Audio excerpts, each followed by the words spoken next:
Som. Graça e paz, queridos. Amém. Para mim é uma alegria estar aqui novamente.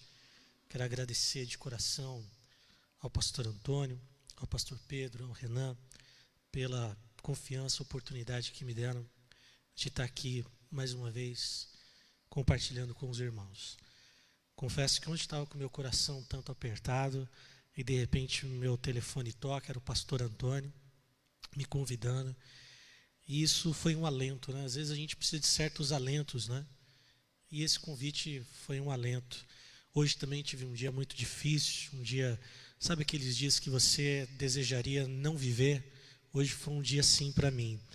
Mas o que me deu alento para conseguir passar esse dia hoje foi o fato de saber que eu estaria aqui com vocês compartilhando a palavra de Deus.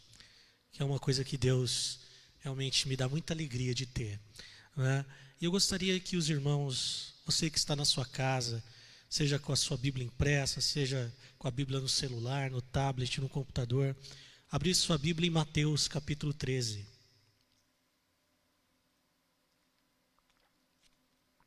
Mateus capítulo 13.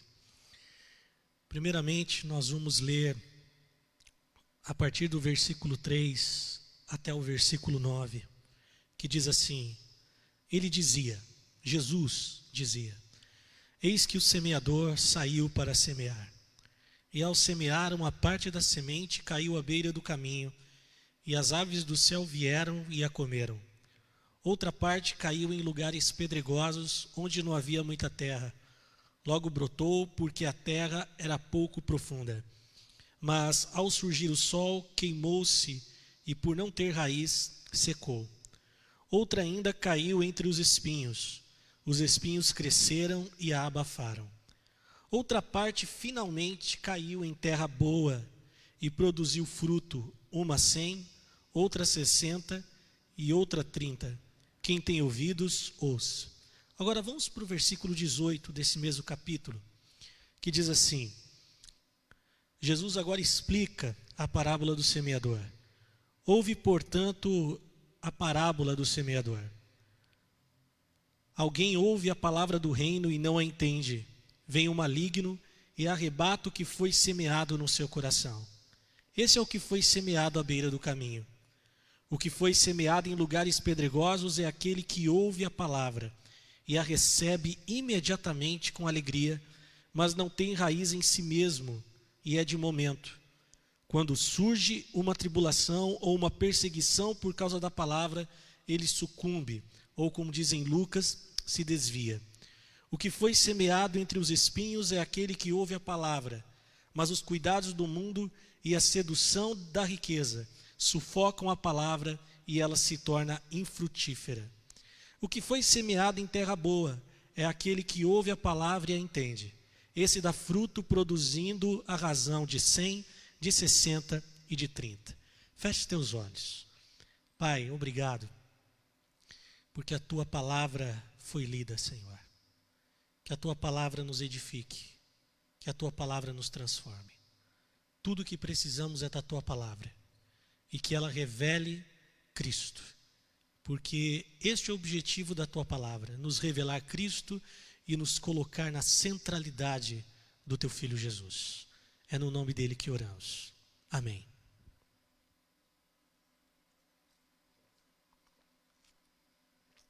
O tema da nossa reflexão de hoje é esse: o Evangelho e o coração do crente.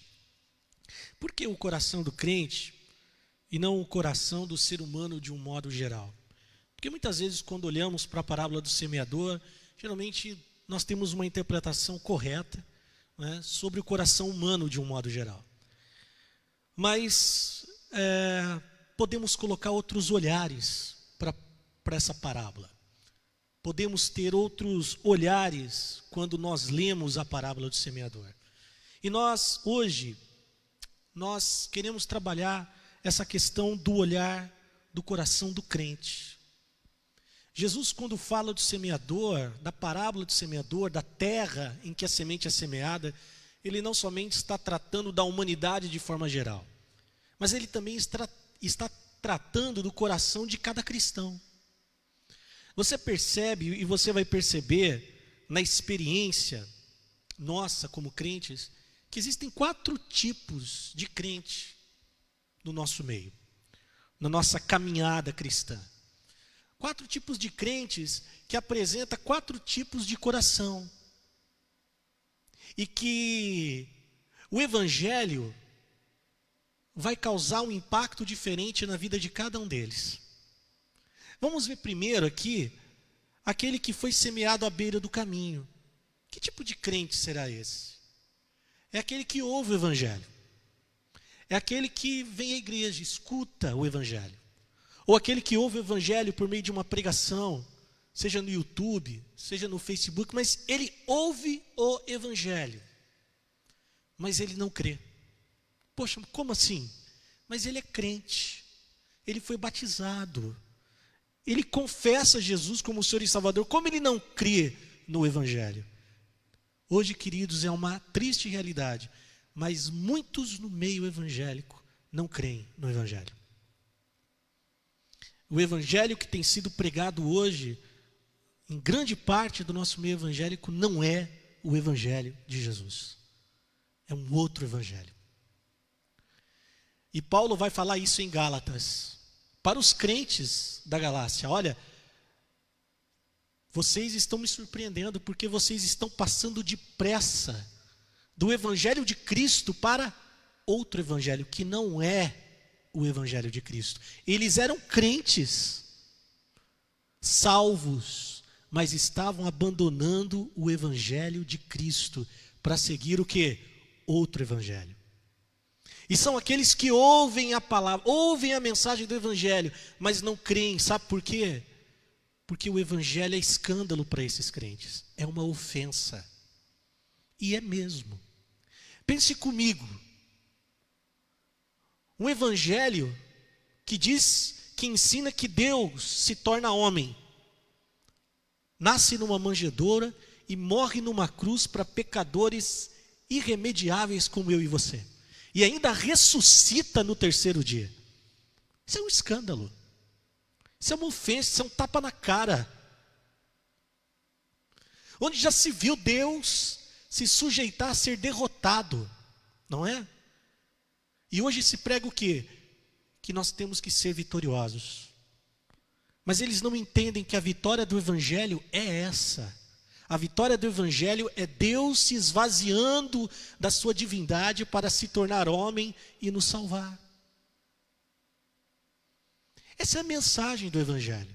Essa é a mensagem do Evangelho, da palavra do reino.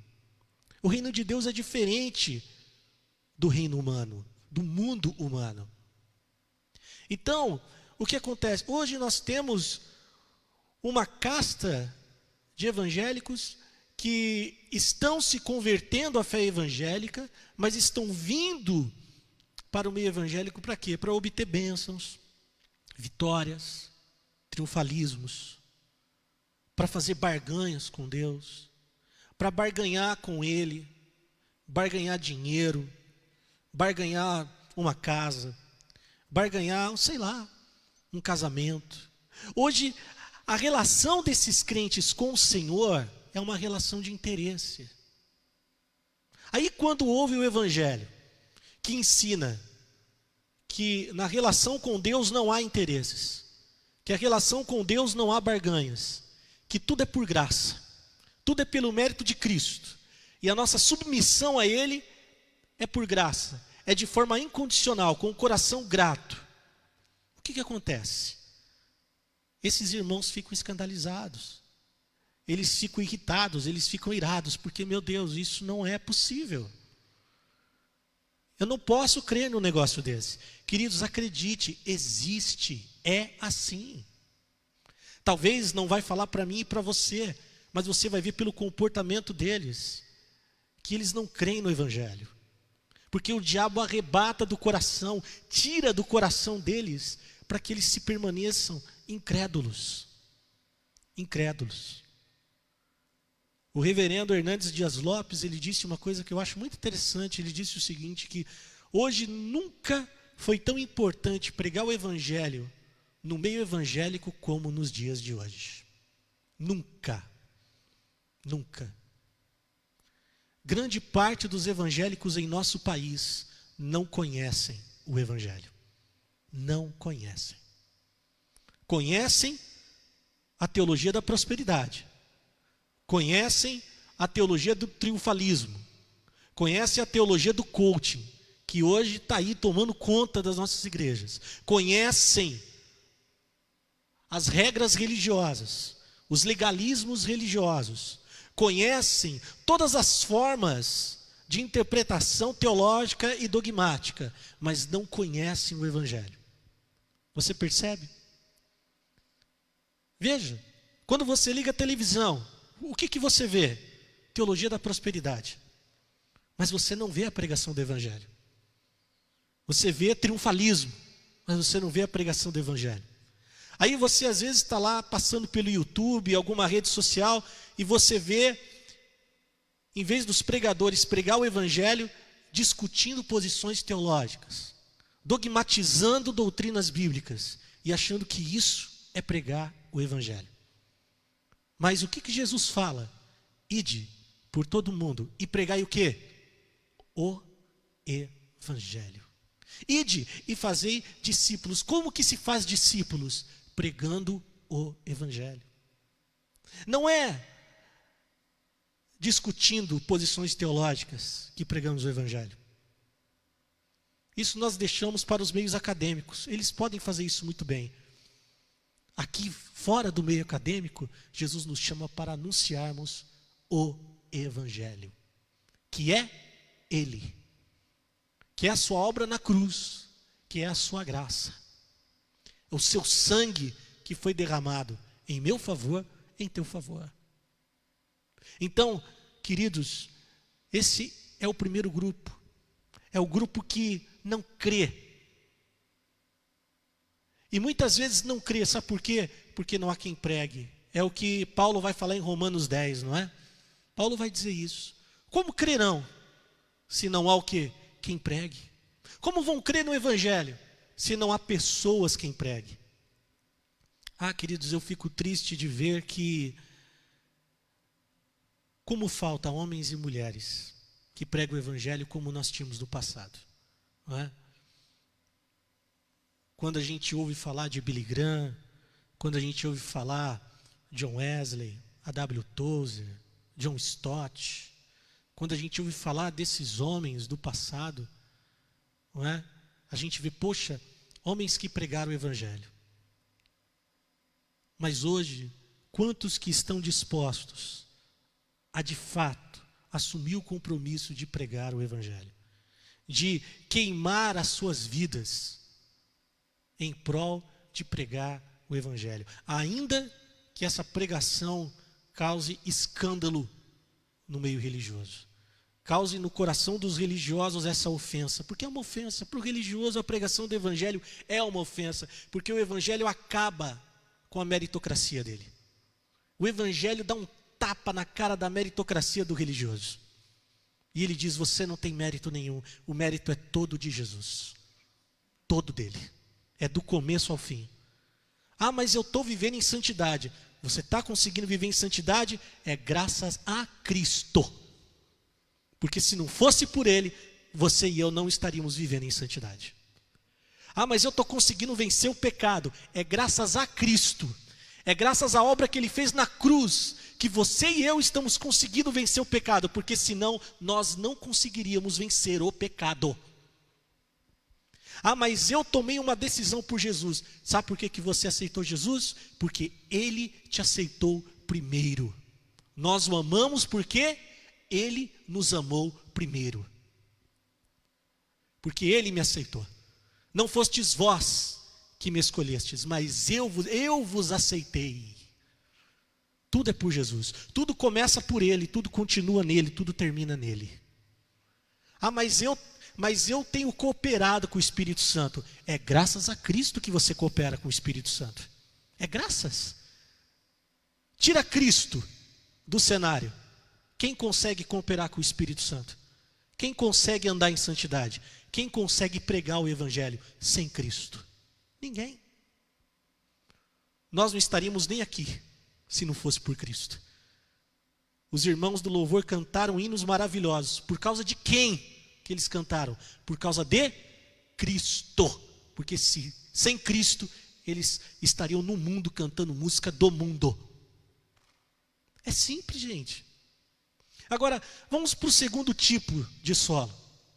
Esse é o segundo tipo de crente. É aquele que ouve a mensagem do Evangelho. E ele recebe com o quê? Com alegria, com euforia.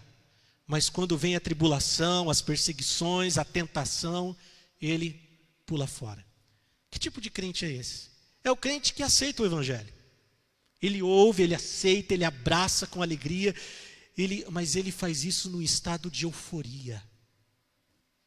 O Evangelho não criou raiz dentro dele.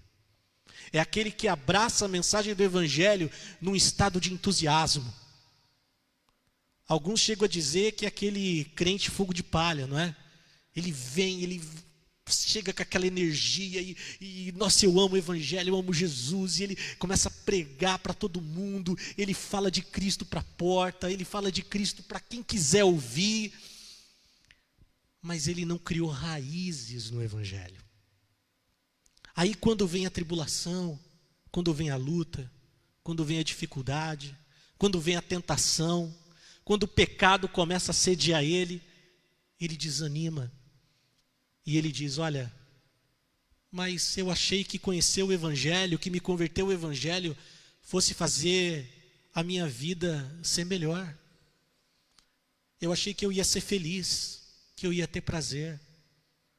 Mas quem disse que o Evangelho veio para trazer felicidade? Tem crente que está procurando felicidade no Evangelho. O Evangelho não veio para te fazer feliz. O Evangelho vem para te salvar. Olha que diferença. O Evangelho não vem para te fazer feliz, querido. Se você procura felicidade no Evangelho, você está procurando no lugar errado. O Evangelho veio para te salvar. Por isso que muitos crentes que abraçam o Evangelho logo se desviam dele. Por quê? Porque não compreenderam o Evangelho, não entenderam que o Evangelho, o propósito do Evangelho é salvar, é libertar. O propósito do Evangelho não é causar euforia. Tome cuidado com euforia, gente. Tem muito crente vivendo na base de euforia. Sabe? É eufórico. Ah, se tem um movimento ali, ele vai. Ah, vai vir tal banda tocar. E o cara vem e tal, e faz aquela festa, e tudo, e pula, e dança, e tal, e ele levanta a mão, só que acabou o show, ele vai embora, o estado de euforia vai embora junto com ele. Aí ele precisa de outra coisa. Ele precisa do irmão, da irmã que revela lá na igreja tal. E ele vai lá. Por quê? Porque ele precisa alimentar o estado de euforia dele. Mas daí, ele enjoa do irmão, da irmã que revela. Porque o estado de euforia acaba. Aí ele começa a ir num outro lugar. Aí ele fica um tempo na igreja batista. Aí ele cansou da igreja batista. Ele cansou da minha cara, da cara do pastor Pedro. E ele vai para presbiteriano. Aí o estado de euforia dele acaba na igreja presbiteriana independente. Ele cansa do pastor Denis, cansa dos irmãos lá, e ele vai para a igreja metodista. Mas o estado de euforia dele também acaba. E ele sai da igreja metodista e vai para a assembleia. Aí ele cansa dos irmãos lá, do pastor. Aí ele vai pulando de um lado para o outro. Às vezes, dependendo, cai até em seita. Nos testemunhos de Jeová, nos mormons, e fica aí, rodando. Por quê? Não tem raiz no Evangelho. Não tem firmeza. Aí começa a haver um problema dentro da igreja. Irmãos, problema dentro de igreja é natural. Porque igreja é lugar de gente. E gente é problemático. Você já participou de uma reunião de liderança? Se não, nunca participe. Se você tiver a oportunidade de participar, um dia que você for líder, você vai ver.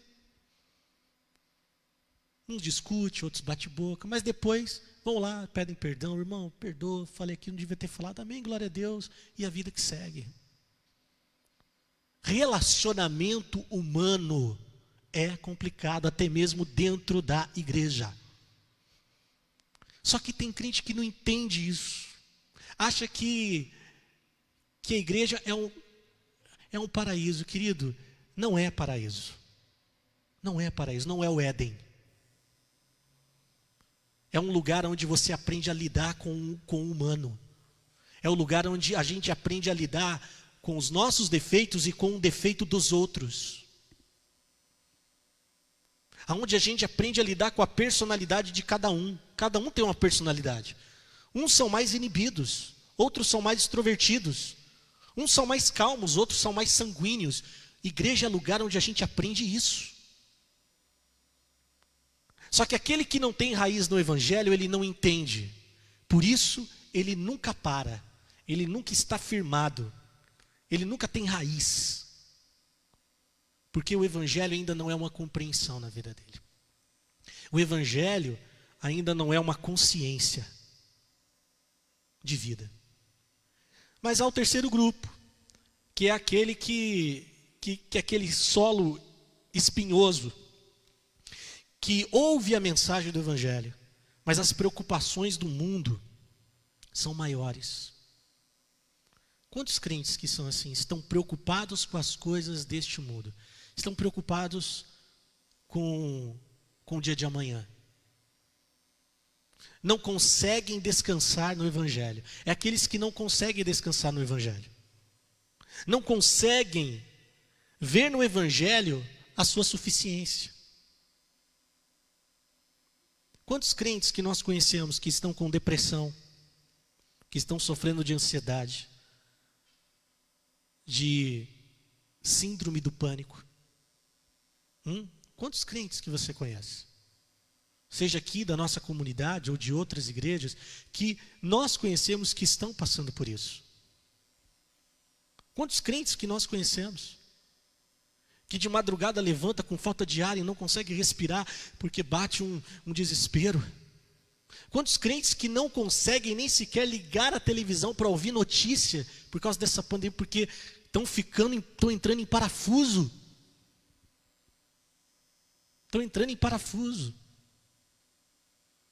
Tem crente que eu conheço, encontro na rua ou num outro lugar quando eu vou para Londrina, só sabe falar dessa pandemia. Ele está tão preocupado com isso que ele não consegue enxergar o Evangelho, ele só enxerga pandemia. E ele está preocupado, o que vai ser? Será que eu vou morrer? Será, qualquer falta de ar. Ai, eu estou com coronavírus, eu não consigo respirar. Verdade. É verdade, gente. Dá uma tosse, ai meu Deus, estou com coronavírus. Aí ele começa a tossir de novo para ver se a tosse é seca. Porque, nossa, aí eu estou com coronavírus mesmo, é seca. Aí de repente, ele, está meio enjoado. Ah meu Deus, por quê? Está preocupado demais. Aí começa o comércio fechado. Nossa, e agora? Aí começa uns abençoados na internet colocando que o Apocalipse chegou, que o cavaleiro do Apocalipse está trazendo as taças de não sei do que, e o povo já começa a ficar com medo. Meu Deus, meu pai, começa a surtar. Teve um pastor na internet que postou na internet uma profecia dizendo que não sei quantos dias iam passar e o céu ia escurecer, tudo ia ficar escuro e não era para a gente abrir o portão de casa porque os demônios iam entrar na nossa casa se a gente abrisse o portão para eles. Irmãos, se vocês vissem, e eu vi os comentários no Facebook desse pastor, o povo entrou em paranoia em plena pandemia. Por quê? Porque o povo não consegue descansar no Evangelho. E olha como o Evangelho é maravilhoso. Os discípulos estavam num barco, começou a chover, caiu uma baita de uma tempestade. Pensa numa tempestade, não era uma tempestade comum não, era em alto mar. Uma tempestade que parecia que o barco ia virar. Os discípulos começaram a ficar desesperados, jogando água para fora, e tudo molhado, e o barco indo para lá, indo para cá, e eles se segurando, eles morrendo de medo, e eles falando, a gente vai morrer. A gente vai morrer. E você sabe onde estava Jesus? Jesus estava na proa do barco. Fazendo o quê? Dormindo em plena tempestade. Jesus estava dormindo profundamente. E os discípulos foram lá, deram um tapa em Jesus, não sei, né, eu acredito que tenham feito isso, né, acudiram Jesus e falou: Senhor, levanta, o Senhor não está vendo que a gente vai morrer? E Jesus, com a maior calma do mundo, ele levanta, olha para a tempestade, e ele ordena que a tempestade cesse. E de repente, a tempestade cessou. Aí os discípulos olharam, ficaram: como é isso? E Jesus olhou para eles e falou assim: vocês não têm fé? Vocês não têm fé? Vocês não conseguem descansar? Vocês não conseguem ver que está tudo sob controle? Até a tempestade aqui está tranquilo, está tudo tranquilo, está tudo sob controle. Deus domina sobre tudo. Nada está fora da vontade de Deus. Nada. Isso é o Evangelho. É quando a gente consegue descansar, até mesmo na pior das situações. É o que Davi diz: ainda que eu ande pelo vale da sombra da morte, eu não temerei mal algum. Por quê? Porque tu estás comigo. A tua vara e o teu cajado me consolam. Olha que lindo. Lutero dizia, não é? Um castelo sem Deus é uma prisão. Um cárcere com Cristo é um castelo. Que coisa linda. Aquele que crê no Evangelho, querido, ele pode descansar. Está difícil, mas ele descansa. Está passando por lutas, dificuldades, mas ele descansa. Ele descansa. Hoje eu estava assistindo uma live do Matos Nascimento, e eu gosto muito do Matos Nascimento. Achei ele um homem muito simples, um homem de Deus. E ele contando o testemunho dele. E ele conta, numa das histórias dele, que ele já contou inúmeras vezes, mas essa história eu não tinha ouvido ainda, que uma vez ele estava sem comida na casa dele, sem nada. Nada. E os filhos dele eram pequenos, não tinham o que comer, não tinha leite. E ele estava desempregado. E a esposa dele começou a chorar e dizer: nós não temos o que comer. Então, ele foi orar, ele se fechou no quarto e ele foi orar. Ele começou a orar, falei: Deus, me ajuda, eu não sei o que fazer. E sabe o que Deus falou para ele no quarto? Falou: olha, levanta, sai do teu quarto e vai para a igreja que eu te mostrar. Ele saiu de bermuda, camiseta, chinelo e foi. Na hora que ele passou em frente a uma igreja, Deus falou para ele: é aqui, entra aqui. Entrou, tinha um pregador pregando. Não vou aqui explicar com detalhes, porque nós vamos acabar demorando. Resumo da história: o pastor, na hora que terminou o culto, falou para ele: eu quero falar com você. Ele falou: tá bom. Ele todo emocionado, o pastor virou para ele e falou assim: eu não te conheço, irmão, mas eu sei que Deus te trouxe aqui. Deus falou para você entrar aqui. E Deus também me mostrou que você não tem nada na tua casa, né? Você não tem comida, você não tem nem leite para dar para os seus filhos.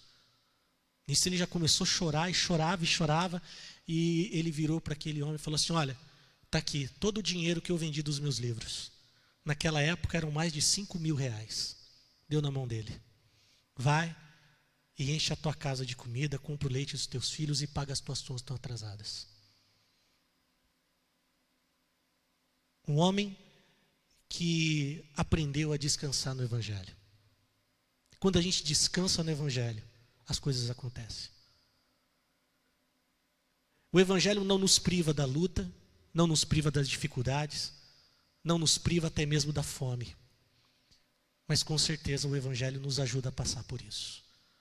Aquele que está firmado no Evangelho pode ter certeza Aconteça, venha o vento que vier, ele vai passar e ele vai vencer. E por último, quem é essa terra boa? É aquele que ouve o evangelho e compreende. É aquele que o evangelho, ele cai como uma luva na mente da pessoa e ela entende. E ela diz, eu entendi. É aquela que o evangelho se tornou uma consciência, se tornou vida dentro dela. É aquela pessoa, é aquele crente que, ouvindo o evangelho, ele compreendeu que o evangelho é Cristo. E que sendo Cristo, o evangelho é simples. O evangelho é simples. O evangelho não tem complicações. E não tendo complicações, ele se torna uma encarnação do evangelho na vida do outro. Ele estende a mão para o outro.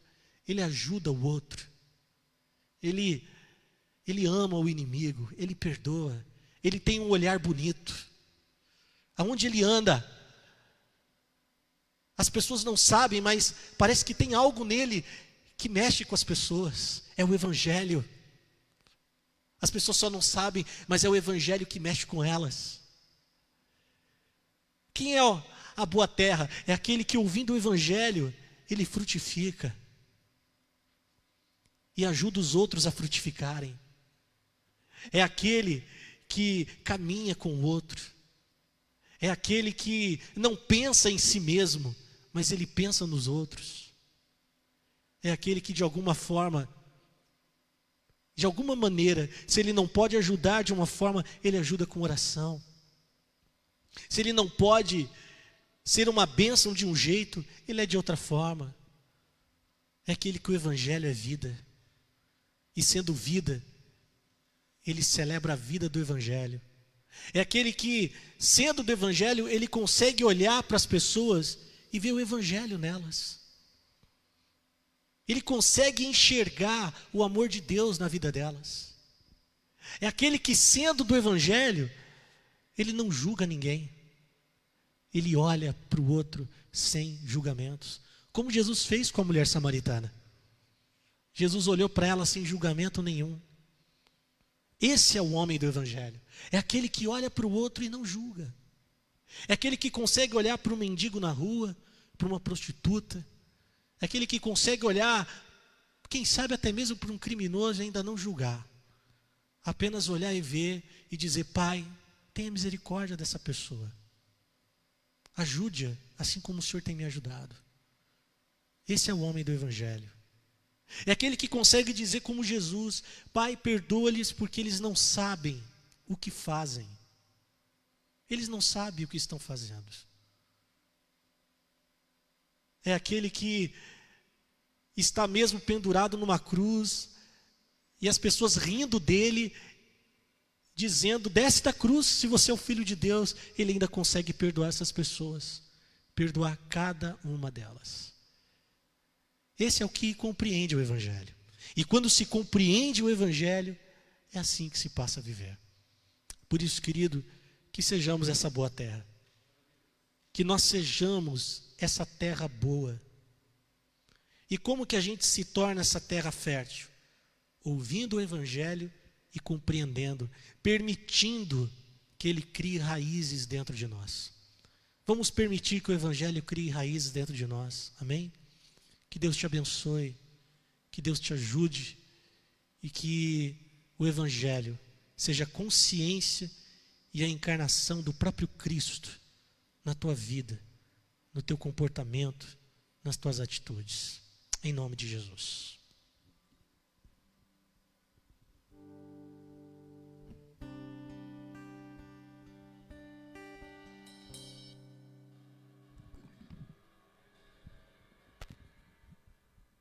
Aleluia, louvado seja Deus. Que palavra linda e abençoadora, né?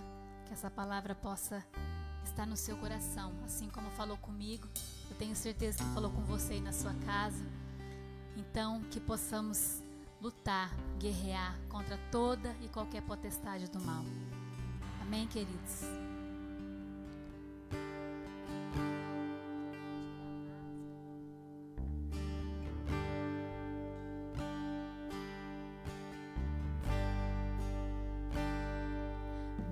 Jesus,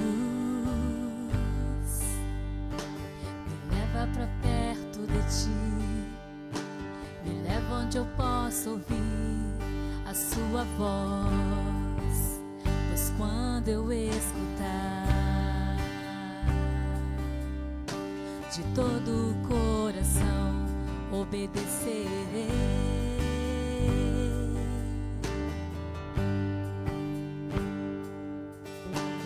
Cura meu coração, faz em mim tua vontade, pois só da tua vontade eu posso me completar.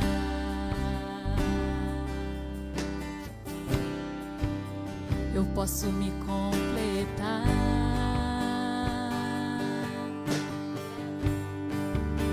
Me leva onde eu posso.